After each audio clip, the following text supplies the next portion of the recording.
The Truth That Sets Free, a story inspired by Lesson 3 of A Course in Miracles and the Bible. It was a quiet morning in the town of Cana, a place known for the simplicity of its people and for being the scene of Jesus' first public miracle. That morning, Miriam, a young woman who had earned fame for her ability to create beautiful textiles, awoke to the weight of a thought that had been troubling her for days. Everything I see has the meaning I have given it.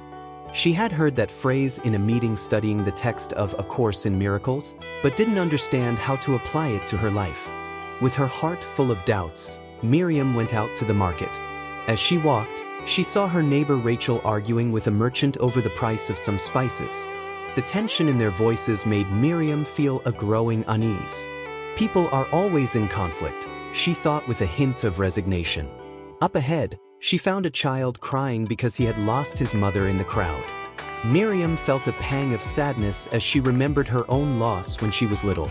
Everything she saw in that market spoke to her of grief, conflict, and separation. Maybe this phrase is nothing but empty words, she thought. That afternoon, while seeking solace, Miriam decided to visit the synagogue, where a passage from the Gospel according to St. Matthew was being read. The rabbi's voice rang out clearly as he proclaimed Jesus' words. The lamp of the body is the eye, so if your eye is good, your whole body will be full of light. But if your eye is evil, your whole body will be in darkness. So if the light that is in you is darkness, how much darkness there will be? Matthew 6 verses 22 to 23. Those words seemed to touch Miriam's heart directly. As she meditated on them, she began to realize something profound. What she perceived in the marketplace that morning were not neutral events, but reflections of her own way of seeing the world. His sadness, fear, and judgment were like darkness that colored everything he looked at. He then remembered Lesson 3 of A Course in Miracles. I don't understand anything I see in this room, on this street, from this window, in this place. She understood that she did not need to understand everything right away, but that she had to be willing to question her interpretations and be open to a new way of seeing. Inspired, Miriam returned to the market the next day with a new purpose. This time, when she saw Rachel arguing with the merchant, she decided to look beyond the conflict and approached with a friendly smile.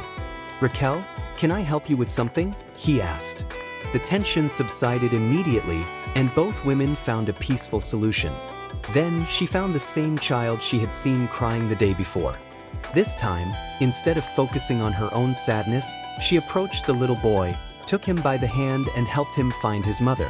The gratitude in the woman's eyes confirmed to her that she was beginning to see the world in a different way.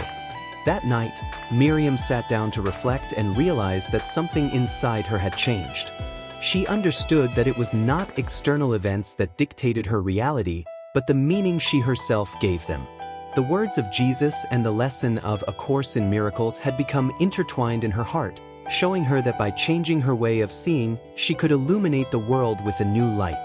Miriam's story reminds us that, as Lesson 3 says, I don't understand anything I see is an invitation to let go of our limited interpretations and open ourselves to the truth that liberates. Just as Jesus taught us in the Gospel, our perception can be transformed when we allow the light of love to illuminate our vision. Conclusion. This story, inspired by both A Course in Miracles and the words of Jesus, invites us to reflect on how our perceptions shape our experience. If we open our eyes to love and forgiveness, we can transform our reality and find the peace we seek.